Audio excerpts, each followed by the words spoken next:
एक साहूकार था। उसके कोई बच्चा नहीं था। एक दिन सवेरे वो बाहर गया। देखा एक किसान खेत में दाना डालने जा रहा था। साहूकार मिलते ही वो वापस लौट आया और बोलता गया, आज तो शगुन अच्छा नहीं हुआ। साहूकार ने सुना तो उसका मुंह उतर गया। उसकी पत्नी ने पूछा, आज क्या बात है? साहूकार ने सारी बात बताई तो पत्नी बोली, आज चिड़िया आई तो वे भी बोली बच्चे नहीं है तो दाना कहाँ से मिलेगा, कहकर उड़ गई। साहूकार को क्रोध आया। उसी दिन से वो सूरज भगवान की आराधना करने लगा। 12 वर्ष बीते। राणा देजी ने सूरज भगवान से कहा, भक्त पुकार आपने नहीं सुनी तो कोई नहीं मनाएगा।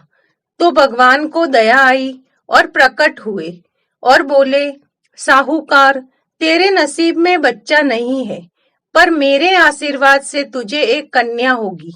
वो हंसेगी तो हीरे मोती बिखरेंगे। उसने घर आकर पत्नी को भी बताया। 90 महीने एक कन्या ने उनके घर जन्म लिया। नायन नहलाने आती तो वो हंसती मुस्कुराती तो हीरे मोती गिरते। उनको वो नायन लेके चली जाती। 1.25 महीना बीता तो साहूकार की पत्नी नायन से बोली, अब मैं नहला दूंगी। वो नहलाने लगी। बच्ची हंसी तो हीरे गिरे, मुलके तो मोती गिरे। अब वो समझ गई कि नायन ने तो खूब हीरे मोती इकट्ठे कर लिए होंगे। लड़की बड़ी हुई तो माँ बाप ने सोचा घर में तो धन बहुत है, घर जमाई रख लेते हैं। एक गरीब लड़का ढूंढा, उसके साथ लड़की का ब्याह कर दिया। माँ दिन उगते ही बेटी को उठाने जाती और उसका मुंह देखती तो लड़की का पति बोला, अपने भी सुबह सुबह माँ का क्या काम? तो लड़की बोली, माँ का नियम है कि सुबह होते ही वह मेरा मुंह देखती है। दूसरे दिन वो सुबह उठा और उसका मुंह देखा तो उसके मुंह में से हीरे मोती बिखरे। वो समझ गया कि इसलिए सासू माँ इसका मुंह पहले ही देख लेती है। थोड़ी देर बाद लड़की की माँ आई तो हीरे मोती नहीं मिले। माँ समझ गई कि जवाई को पता चल गया है। माँ के मन में कपट आया।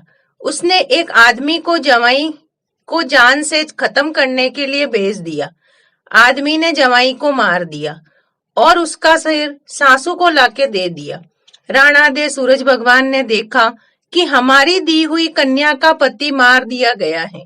राणा दे सूरज भगवान मानव रूप धरकर भिक्षा मांगने आए और उस कन्या के पति का सिर ले आए। अंग जोड़कर अमृत का छींटा दिया तो वह उठकर बैठा हुआ।